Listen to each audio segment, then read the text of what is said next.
Bonjour à chacun et chacune, pour ceux qu'on n'a pas eu l'occasion de saluer avant ce culte. Et c'est vrai que ce culte fait suite ou est inclus dans un séminaire qui a trait par rapport à Israël. Et le thème de ce séminaire, c'est Israël, un peuple, une nation, une destinée et une histoire. Alors c'est un long sujet pour un culte, mais on va se limiter à certains aspects de cette réalité. Et le thème que l'on pourrait donner à cette méditation ce matin, c'est être en relation avec Israël. Je pense que vous êtes bien au courant comme moi que si on regarde un petit peu notre monde, eh bien, il nous semble quand même que Israël, en tant que nation, en tant que peuple, est le peuple et la nation la plus décriée au monde. Tous les regards sont tournés sur Israël. Et chaque fait et geste est passé à la loupe. Et il faut reconnaître que dans notre société actuelle, occidentale, eh bien, c'est assez peu souvent qu'on a ou on entend quelque chose de positif venant d'Israël. Alors que toute la société occidentale est au bénéfice de ce que Israël produit. Qui n'a pas de smartphone ? Quelques rares personnes. Et vous savez que des éléments importants des smartphones sont fabriqués en Israël. Et on pourrait faire une liste, mais longue, comme la hauteur de cette place, et puis nommer tout ce que Israël donne comme bénéfice au monde, ce que le monde bénéficie des recherches d'Israël, que ce soit dans tous les domaines de l'agriculture, de l'économie, de la recherche, de la médecine, etc., etc., etc. Et pourtant, c'est un peuple qui est décrié. Alors la question ce matin que j'aimerais qu'on se pose, c'est comment nous, chrétiens, qui nous identifions comme chrétiens, qui nous identifions comme un peuple, comme des hommes, des femmes qui sont greffés sur cet olivier dont Paul nous parle dans l'Épître aux Romains, qu'on lira une partie ce matin. Comment entrer, comment être en relation avec Israël ? Et vous connaissez, je pense, ce texte de la Genèse où Dieu parle à Abraham au chapitre 12, les versets 2 et 3, et l'Éternel dit ceci à Abraham. « Et je te ferai devenir une grande nation, et je te bénirai, je rendrai ton nom grand, et tu seras béni. » Et le verset qui suit, « Je bénirai ceux qui te béniront, et je maudirai ceux qui te maudiront. Et toutes les familles de la terre seront bénies en toi. » Alors, tout de suite, on va dire, oui, mais moi, je ne maudis pas. Et j'espère, de tout cœur, que ce n'est pas le cas. Mais si on va plus loin dans l'étymologie des termes hébreux utilisés ici, on pourrait aussi lire ce verset de cette manière. Je bénirai ceux qui te maudiront, je bénirai ceux qui te béniront, pardon, mais je maudirai ceux qui sont indifférents. Et je crois, malheureusement, que dans une grande partie du peuple de Dieu, il y a une certaine indifférence par rapport à Israël.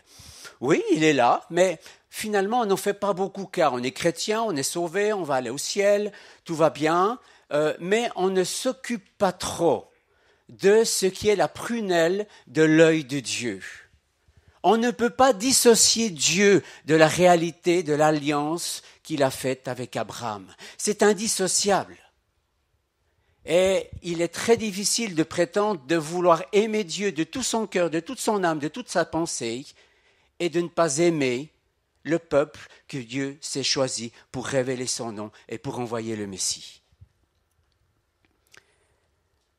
On a un ami juif messianique qui habite dans la région de Genève, et il nous a rapporté un fait vécu qu'il a lui-même vécu avec son papa qui habite le sud de la France. Il était dans une famille en Alsace pour une célébration familiale et la famille qui les accueillait, je ne sais pas si elle savait s'ils étaient juifs ou pas, mais cette jeune fille de cette famille lui sort de but en blanc « Je hais les juifs ».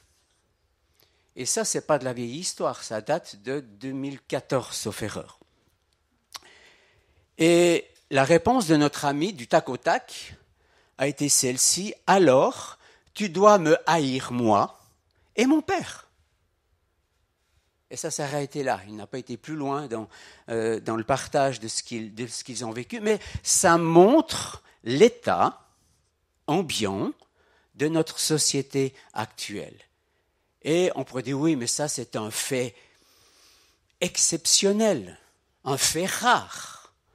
Et je pense pour ceux qui étaient au séminaire hier, on essayait de faire un tout petit peu un bilan de l'antisémitisme en Suisse romande, et on a remarqué que ce n'est pas très brillant, et qu'on ne peut pas se donner l'étoile ou la médaille du non-antisémitisme.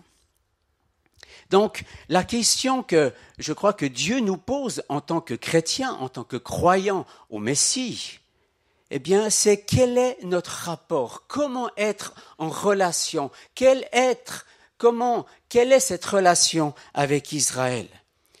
Et j'aimerais lire justement ce texte de Romains qui est très explicite, et je vous encourage à lire ces textes de Romains 9, de Romains 10, de Romains 11, les textes de Paul au chapitre 2 des Éphésiens et le début du chapitre 3, qui est très, très explicite par rapport à la volonté de Dieu, par rapport à Israël, mais aussi qu'est-ce qu'il a fait de nous, c'est-à-dire de ceux qui ont accepté Jésus en tant que nation non juive. Donc au verset 17 de ce 11e chapitre, le Seigneur nous dit ceci. « Mais si quelques-unes des branches ont été retranchées, et si toi qui étais un olivier sauvage, donc l'olivier sauvage, c'est nous, ceux qui sont issus des nations non juives et qui ont accepté Yeshua, Jésus. Tu as été hanté à leur place, et ça c'est une erreur de traduction, je suis désolé. On n'a pas été hanté à leur place, on a été hanté parmi eux. Et ça fait toute la différence. Parce que si on croit qu'on est hanté à leur place, ça veut dire qu'on les a remplacés. Alors que c'est absolument pas ce que Dieu est en train de dire ici. Et rendu participant de la racine et de la graisse de l'olivier. Ne te glorifie pas, donc il s'adresse à nous, aux dépens de ces branches qui ont été retranchées, et on le voit plus loin, à cause de leur incrédulité, parce qu'elles n'ont pas reconnu le Messie qui est venu. Si tu te glorifies, sache que ce n'est pas toi qui portes la racine, mais c'est la racine qui te porte. Donc on n'a rien pour nous glorifier de faire partie, d'avoir été greffé sur cet olivier qui est l'Israël qui a accepté le Messie. Au verset 19, tu diras donc, les branches ont été retranchées afin que moi je fusse hanté. Cela est vrai. Elles ont été retranchées pour cause d'incrédulité, et toi, tu subsistes par la foi. Ne t'abandonne pas à l'orgueil, mais crains. Car si Dieu n'a pas épargné les branches naturelles, il ne t'épargnera pas non plus. Donc on se rend compte que c'est grâce.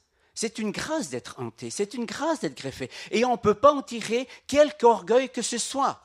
Et combien la chrétienté, depuis des siècles, s'est trouvée supérieure au peuple juif parce qu'elle dit « Nous, on a accepté le Messie, vous l'avez refusé. » Donc on s'est souvent placé au-dessus. Et ça, ce n'est pas la relation que Dieu désire que nous ayons avec le peuple d'Israël.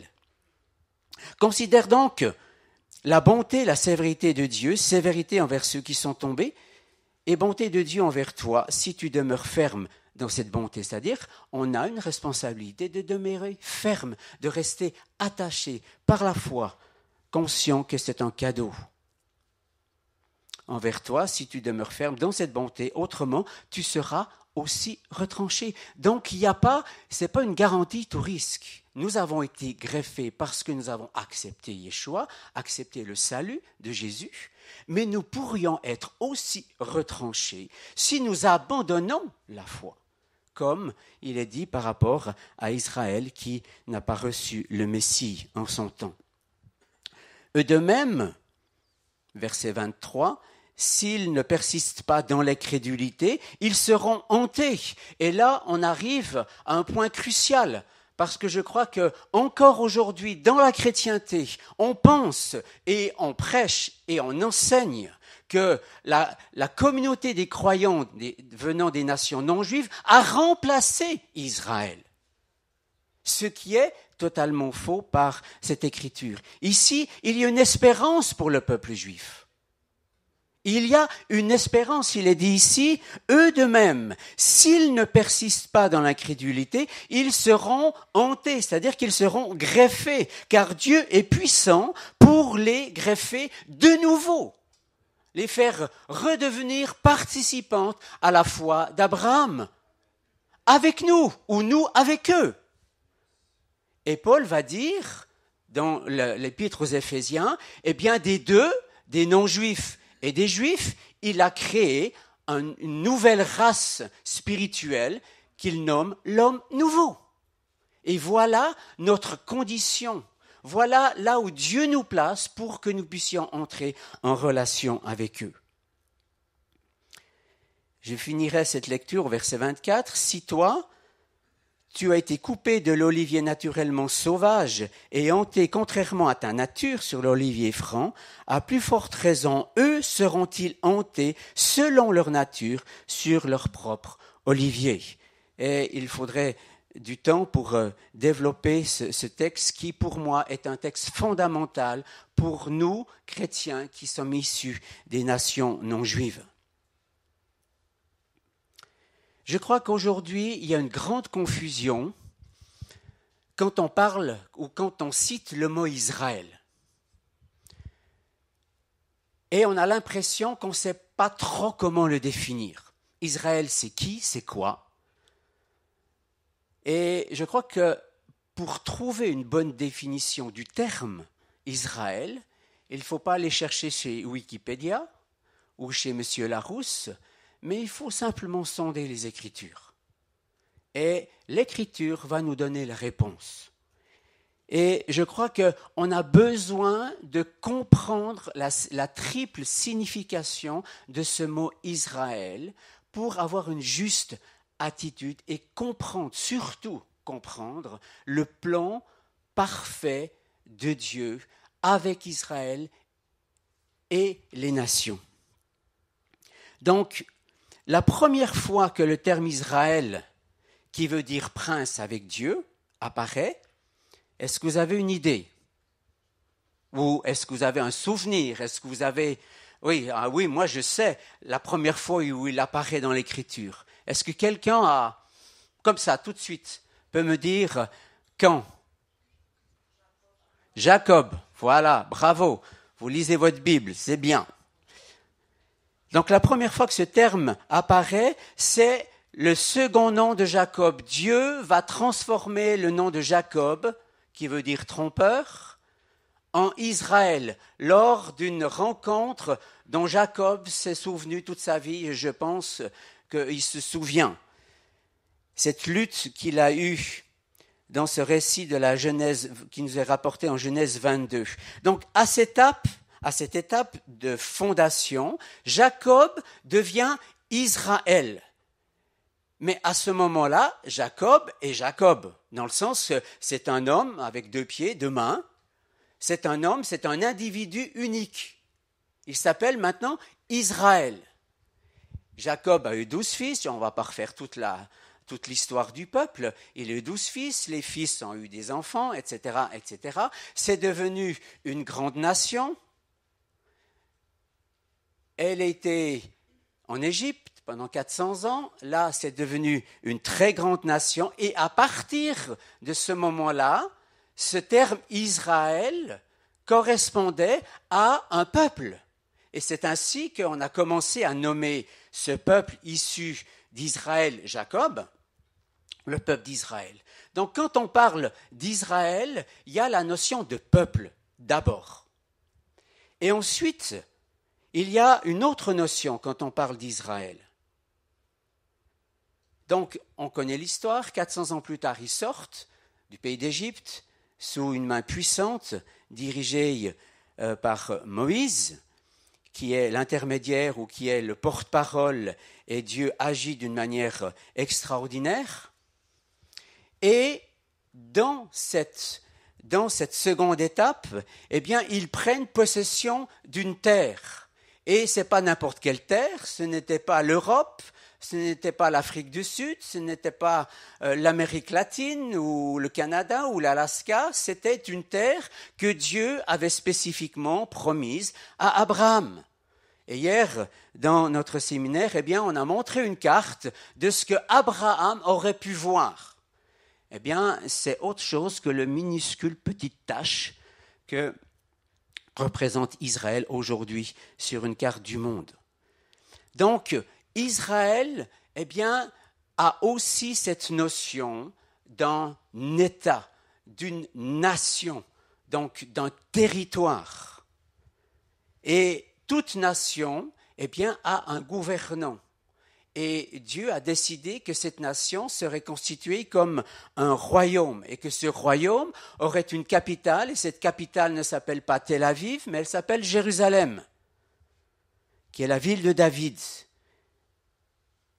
Et donc Israël devient une nation ayant un territoire, une capitale, une vie économique, un gouvernement, etc., etc. Et il reçoit également la promesse d'une restauration future en tant que royaume messianique mondial. Et ça, c'est que la parole. Je n'ai rien inventé, je n'ai pas été chercher ça chez des philosophes. C'est ce que Dieu nous dit lorsqu'on partage et lorsqu'on lit la parole. Dans Actes 1,6, les disciples étaient préoccupés par quelque chose qui préoccupe tous les Juifs de l'époque et encore aujourd'hui, les Juifs pratiquants. Et ils posaient cette question au Seigneur. Seigneur, est-ce en ce temps que tu rétabliras le royaume d'Israël? Donc, c'était une préoccupation quotidienne, je dirais de génération en génération. Ils se préoccupaient depuis la chute du royaume de David, depuis la déportation de Babylone, etc., où Israël a perdu sa royauté. Et lorsque les disciples posent cette question à Jésus, eh bien, c'était les Romains qui avaient pris possession de la terre. Donc, c'était une terre occupée par les Romains. Donc, il y a déjà ces deux notions. Ces deux notions nous donnent une réalité naturelle. Il y a un peuple, il y a des gens qu'on appelle aujourd'hui juifs. Et juste entre parenthèses, ce nom, ils ne l'ont pas fabriqué eux-mêmes.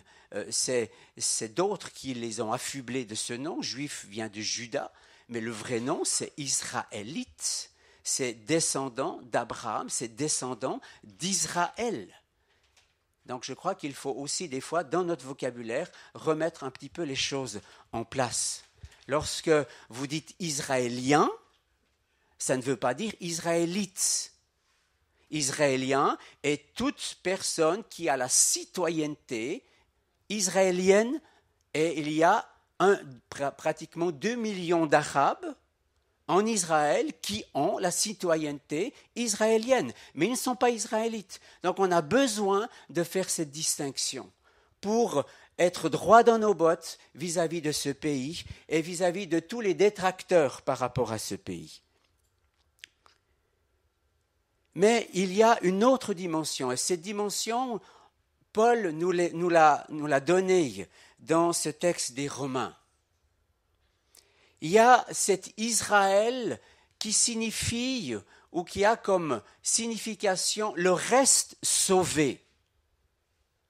Je ne sais pas si vous vous êtes posé des questions quand vous avez lu ce verset de Paul, je crois que c'est dans les Galates, je n'ai pas la référence par cœur, où Paul parle de l'Israël de Dieu. Alors on dit, oui, ça complique là. C'est qui l'Israël de Dieu? Est-ce que c'est les Israélites? Est-ce que c'est les habitants d'Israël aujourd'hui, qu'on peut dire c'est l'Israël de Dieu? C'est qui ces gens? Et si on regarde l'Écriture, si on revient à ce texte tellement clair et important de Romains qu'on médite, eh bien on va se rendre compte que l'Israël de Dieu, c'est le reste de ce peuple, nation, qui a accepté les promesses et qui a accepté Jésus, le Messie, lorsqu'il est venu et qui l'accepte encore aujourd'hui. Vous savez que du temps de Jésus, très peu de Juifs ont accepté qu'il était le Messie, le Fils de Dieu. Et c'était une guerre spirituelle forte où les autorités religieuses l'ont traité. Voilà, on lit les évangiles et on se rend compte de ce qui s'est passé. Mais il y a eu un Nicodème. Il y en a eu d'autres. Et quand il y a eu l'effusion de l'Esprit à Pentecôte, quand Pierre s'est levé à Jérusalem, il y avait des Juifs de tous les alentours qui venaient à Jérusalem pour fêter Shavuot, donc Pentecôte.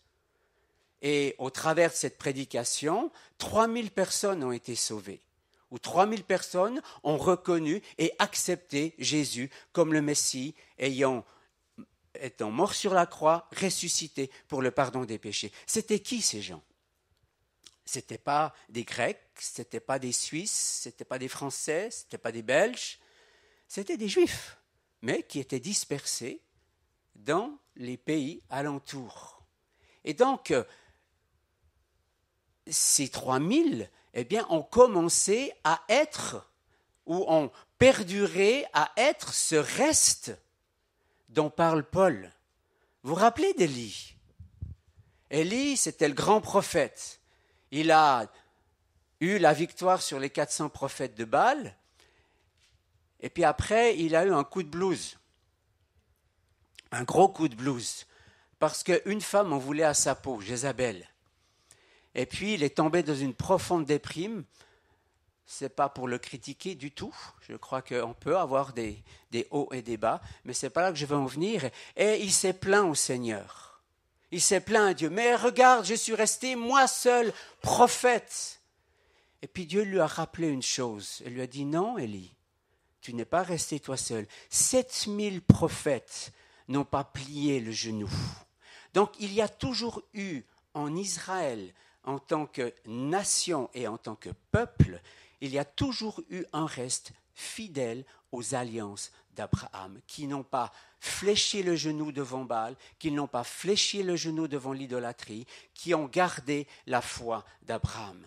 Et Dieu parle de ce reste. Et cet Israël de Dieu, eh bien, il est composé de tous ceux qui, au fur et à mesure des années, et aujourd'hui de plus en plus dans le pays d'Israël, acceptent et reconnaissent que notre Jésus est le leur, d'abord un, ce n'est pas le nôtre. Il est le Fils de Dieu et c'est lui le Messie qui est venu, qui apporte le salut, et c'est lui le Messie qui va revenir et qui va installer son royaume à Jérusalem de surcroît. Donc, je crois qu'on a besoin de faire la distinction et de comprendre quand on parle d'Israël, de quoi on parle. On parle d'un peuple, donc de gens bien vivants, qui vivent aujourd'hui en Israël, qui sont israélites.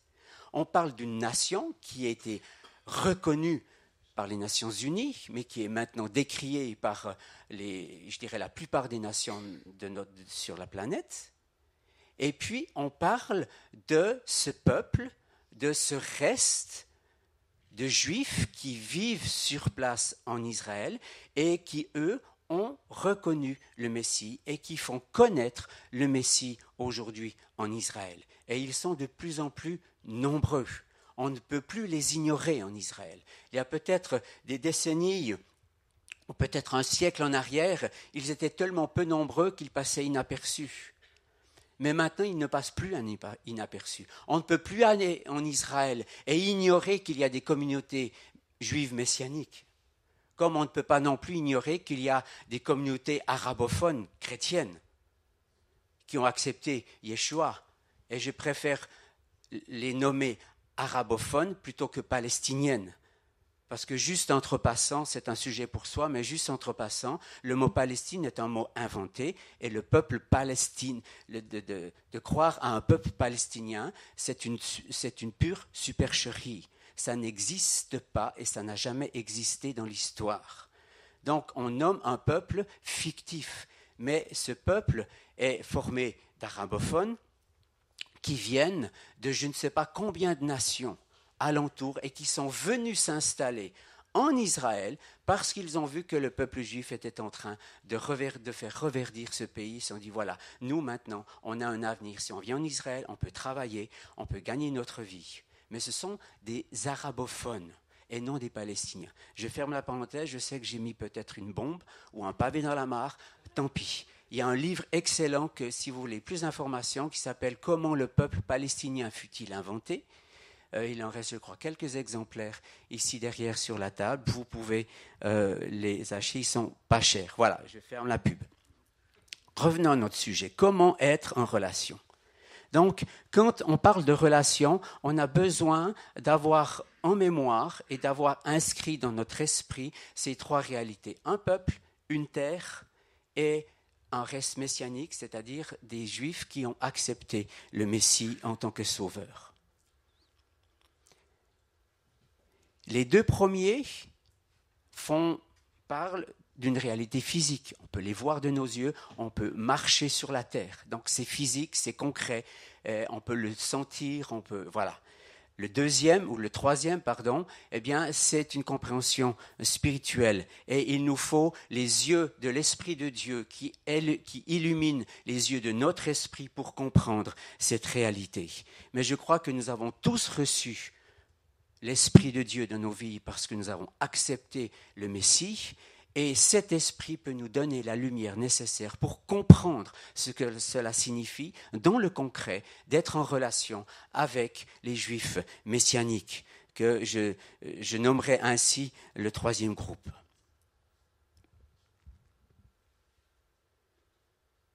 Alors la question qu'on se pose, puisqu'on est greffé sur l'olivier où les Juifs messianiques sont, comment entrer en relation avec eux? Et pourquoi? Parce que je crois que lorsqu'on parle d'Israël, eh bien, on parle beaucoup des deux premières réalités. La réalité du peuple et la réalité de la terre. Et ça fait des siècles que des voyages, des chrétiens des nations vont en Israël rencontrer des Juifs et vivre et marcher et visiter et connaître ce pays. Ce qui était extraordinaire et ce qui est une profonde antidote à tout ce qui s'est passé dans l'histoire où les croisades sont venues non pour visiter, non pour être en relation, mais pour perpétrer des massacres. Et on a tous, malheureusement, en Europe, on a une histoire qui n'est pas glorieuse par rapport à cela. Et je crois que Dieu est en train de renverser la vapeur. Beaucoup de démarches de groupes qui sont partis en Israël ont été en Israël pour demander pardon pour ce qui a été fait. Pardon simplement à la nation. On ne parle pas forcément là de juifs messianiques, mais simplement demander pardon aux Israélites qui sont maintenant dans ce pays, qui habitent dans ce pays, qui se battent pour survivre dans ce pays. Leur dire, mais pardon parce que on vous a haïs, on vous a massacrés, et tout cela au nom de Jésus. Il faut bien en être conscient, ce sont des nations chrétiennes qui ont perpétré les croisades. Ce sont des nations chrétiennes qui ont perpétré l'Holocauste. Ce sont des nations chrétiennes qui ont fermé la porte aux Juifs qui avaient besoin d'être secourus pour sauver leur vie. Et heureusement, comme on le relatait hier, eh bien, le Valais a relevé le défi. Vous le savez? Au col de Cou, au-dessus de Champéry, il y a eu des passeurs qui ont fait passer des Juifs clandestinement parce qu'à ce moment-là, les frontières de notre État étaient fermées par ordre du gouvernement. Du côté de Valorcine, il passait et il descendait la vallée du Trian jusqu'à Martigny, jusqu'à Vernaya. Donc, il y a eu des actes valeureux, courageux. Et je crois qu'il y a des semences de bénédiction en Valais parce que des hommes en Valais se sont levés et ont osé braver les interdictions qui avaient cours à cette époque pour sauver des Juifs. Donc, tout ceci, eh bien, ça marque les Juifs. Et quand vous allez sur la terre d'Israël, vous parlez avec des Juifs, je dirais des Juifs, excusez-moi l'expression, normaux, je ne parle pas de Juifs messianiques, mais simplement des Juifs, les guides qui peuvent être les guides de votre groupe et de ceux que vous pouvez rencontrer. Ils sont tellement reconnaissants de ce contact. Ils sont tellement reconnaissants que des chrétiens évangéliques d'Europe ou de l'Occident viennent en Israël. Et combien de fois, plusieurs fois que lorsque nous étions une fois sur place ou lorsque on suit les nouvelles d'Israël, combien de fois les hauts dignitaires du peuple remercient les chrétiens évangéliques et disent « Vous êtes nos seuls amis ». Maintenant, ce n'est plus les nations qui sont leurs amis, c'est les chrétiens évangéliques qui deviennent leurs amis. Et donc, on se rend compte qu'il y a une relation qui s'est créée depuis des dizaines et des dizaines d'années. Et nombreux sont les voyages qui sont organisés. Je ne sais pas combien il y en a, il y en a une pléthore. Mais merci pour ces gens qui initient ces voyages, qui sont plus que des voyages touristiques. Certes, on veut connaître le pays, on veut dire, mais là, Jésus a prêché, Jésus a mangé, Jésus a marché. Oui, mais il y a plus que cela. C'est qu'on veut bénir cette terre. Parce que si Israël n'existait pas, il n'y aurait pas de salut. Et nous ne serions pas là ce matin. Je ne sais pas où on serait, mais en tout cas pas là. Donc c'est bon, c'est bien. Mais si on reprend la parole, on se rend compte qu'il manque une dimension. À ces deux dimensions naturelles, du peuple en tant que personne et de la nation en tant que terre, et tout ce qui va avec, le gouvernant, la gouvernance, eh bien, il y a une troisième dimension qu'on a évoquée et que Paul explique dans les Romains. Et cette dimension, donc, c'est cette dimension spirituelle.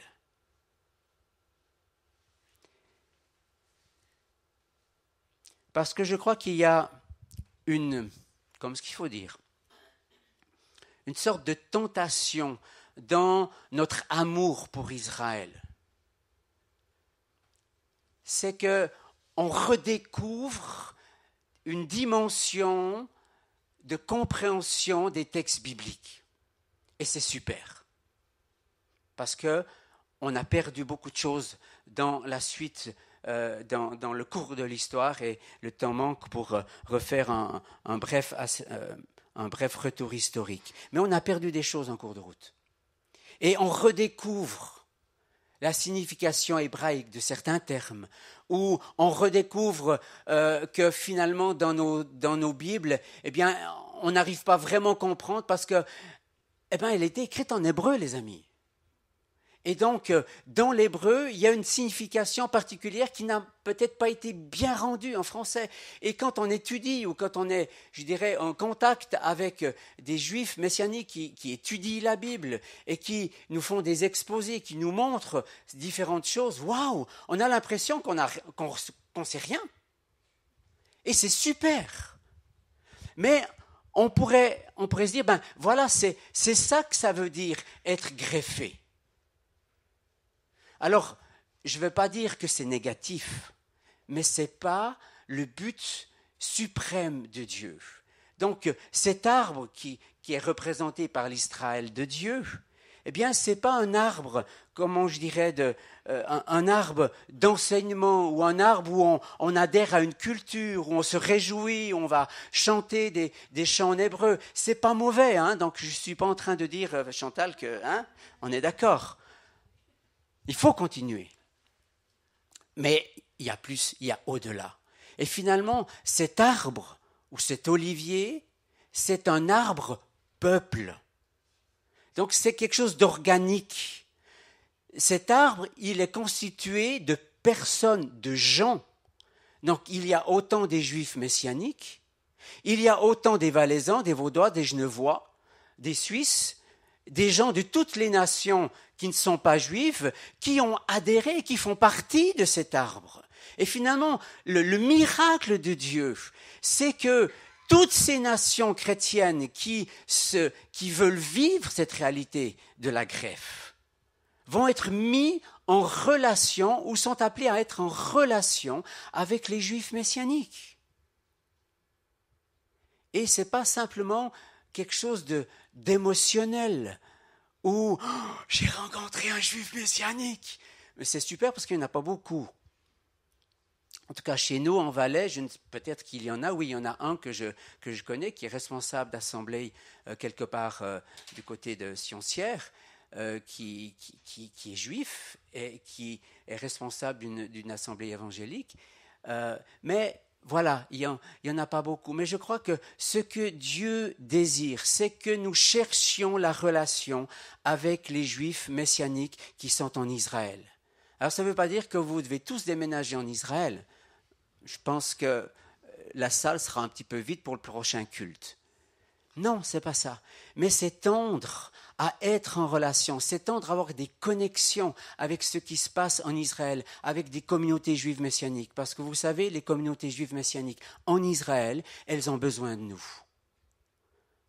Parce que nous sommes leurs sœurs alliées. Nous faisons partie du même olivier. Et vous savez que les juifs messianiques en Israël sont persécutés par leurs propres frères, comme Paul était persécuté par ses propres frères.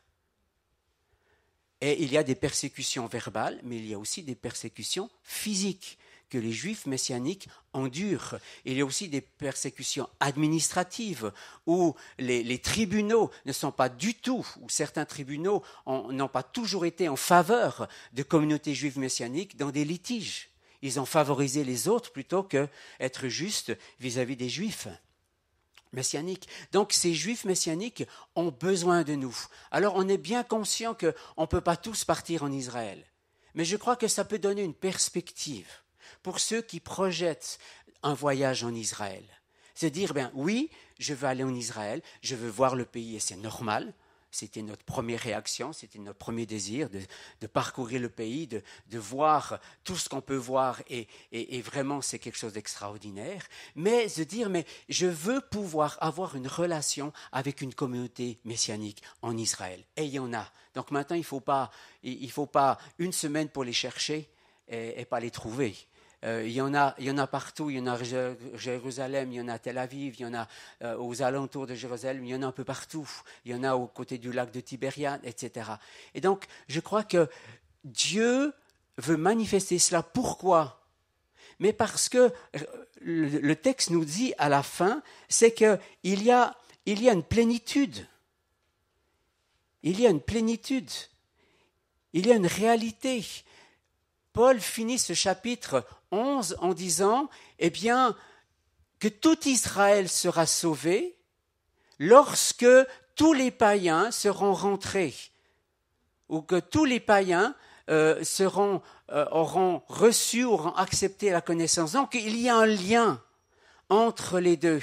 Et Dieu désire que nous fassions partie de cette plénitude. Dieu désire que nous allions plus loin que le simple fait, ce n'est pas un simple fait, mais le fait d'aimer Israël, de vouloir aller en Israël, de pouvoir communier avec des Juifs, de pouvoir peut-être aider des œuvres, parce qu'il y a des grands besoins en Israël aussi. Il y a de la pauvreté en Israël. Et ça, c'est super. Mais je crois que Dieu désire nous inviter parce que c'est notre rôle. C'est une manière de montrer que nous sommes pleinement greffés avec eux, pour avoir communion avec eux. Et aujourd'hui, on se rend compte, c'est un frère qui s'appelle Ariel Blumenthal, donc vous me direz ça, c'est vraiment un juif, Blumenthal, qui est en Israël et qui est leader dans une communauté messianique. Il dit ceci, entre autres, les Écritures promettent que lorsque l'Église, c'est-à-dire la communauté des croyants des nations, se verra dans la bonne position, greffé vis-à-vis du reste d'Israël, et quand le reste israélien verra que nous sommes ensemble avec le reste de toutes les nations, co-héritiers, un seul corps, et participant aux mêmes alliances, aux mêmes promesses, alors nous serons positionnés ensemble pour la plénitude de la fin des temps. Le réveil, la restauration et la deuxième venue du Messie. C'est ça le but, les amis. C'est beaucoup plus profond, c'est beaucoup plus large que simplement d'aller en Israël et d'aimer Israël. C'est le début. Mais je n'aimerais pas, ça serait dommage qu'on reste là, qu'on reste à ce niveau-là, alors qu'il y a une perspective qui nous est donnée de l'Écriture, que si nous allons plus loin, eh bien, nous nous positionnons ensemble avec eux pour la plénitude de la fin des temps. Donc la fin des temps, mes amis, on va la vivre avec les Juifs messianiques et pas sans. Ce n'est pas que nous. C'est nous avec eux. Et ça va amener un réveil, ça va amener quelque chose de mondial et ça va préparer la venue du Messie à Jérusalem pour régner sur les nations. Et on est en marche, on n'est pas nulle part, les amis. Dans l'enseignement, par exemple, on a besoin de la révélation de ces choses au travers de nos frères messianiques. Dans les relations, on assiste à une communion croissante entre les leaders du reste messianique, comme je le disais, en Israël, et les leaders des communautés chrétiennes du monde entier. Il y a des rassemblements en Israël qui rassemblent jusqu'à plus de 200 nations. On n'a jamais vu ça dans d'autres pays. Mais en Israël, oui. Parce que Dieu est en train de réunir son peuple issu des nations avec son propre peuple messianique qui ont reçu le Messie. Et il y a une rencontre du 7 au 11 novembre à Jérusalem. Il y a la convocation des nations par Thomas qui a lieu depuis une quinzaine d'années, où il y a plus de 200 nations qui se rassemblent pour louer le Seigneur ensemble, pour vivre cette réalité de cet olivier. Donc ça, c'est ouvert à tous, c'est pas seulement ouvert aux leaders. Et donc, il y a des sites où on peut être au courant de ces choses-là. Donc, je crois qu'on a besoin. Alors, on ne peut pas tous partir, on ne peut pas tous y aller, on n'a pas tous la possibilité matérielle parce qu'on travaille ou peut-être financière, mais on peut adhérer. Et maintenant, avec les moyens de technologie, on peut suivre certains événements en direct sur Internet, sans se déplacer, sans dépenser un radis. C'est magnifique. Donc, je crois qu'on peut participer à cette réalité-là. Il y a une coopération au fur et à mesure que ces relations se développent. Eh bien, on veut coopérer ensemble, on veut aider, on veut être ensemble pour des projets. Et on assiste à une coopération dans ces différentes conférences de prière, de louanges, d'évangélisation, de médias, etc. Et puis, il y a cette réalité du gouvernement. Alors ça, on n'aime pas trop parce que, gouvernement, les chrétiens qui gouvernent, ça sonne un petit peu faux chez certains. Parce qu'on ne comprend pas ce qu'il y a derrière. Mais ce dernier point demanderait forcément plus d'enseignement. Mais il nous faut savoir que Israël, que ça plaise ou pas, aura un rôle de gouvernant pendant le millénium. Jésus vient régner et établir son gouvernement à Jérusalem et pas à Rome ou à New York ou à Washington ou à Paris ou à Strasbourg ou à Bruxelles. À Jérusalem. Et il sera reçu, lorsqu'on lit les Écritures, il sera reçu par les leaders du pays lorsqu'il va arriver à Jérusalem. Il sera accueilli par ces leaders. Et ces leaders, eh bien, vont faire partie du gouvernement que Jésus va instaurer. Nous aurons une part, parce que Jean nous le décrit dans le livre de l'Apocalypse, que j'aime bien appeler Révélation. Il est dit, nous retournerons sur la terre et nous régnerons avec lui. C'est-à-dire que nous, chrétiens greffés sur cet olivier, on aura un mandat de règne, de gouvernance dans ce temps du millénium. Mais on ne va pas gouverner sans eux. On ne va pas gouverner sans Israël.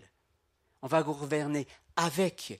Et Israël aura une prédominance dans ce gouvernement. Donc je m'arrête là parce que le temps passe. Vous me voyez peut-être un peu enflammé, mais c'est vrai. Et on aimerait bien continuer. Mais cet après-midi, on fait encore une petite suite pour ceux du séminaire. Et si certains aimeraient se joindre juste pour avoir la suite, eh bien, soyez les bienvenus. On reprend à 13h30. Donc, je terminerai par cette phrase-là. La plénitude de cette restauration dépend donc de mon bon alignement sur la restauration du un seul homme nouveau, c'est-à-dire décrit dans les Éphésiens, des relations entre Israël et les nations en Christ. J'aimerais qu'on prie ensemble.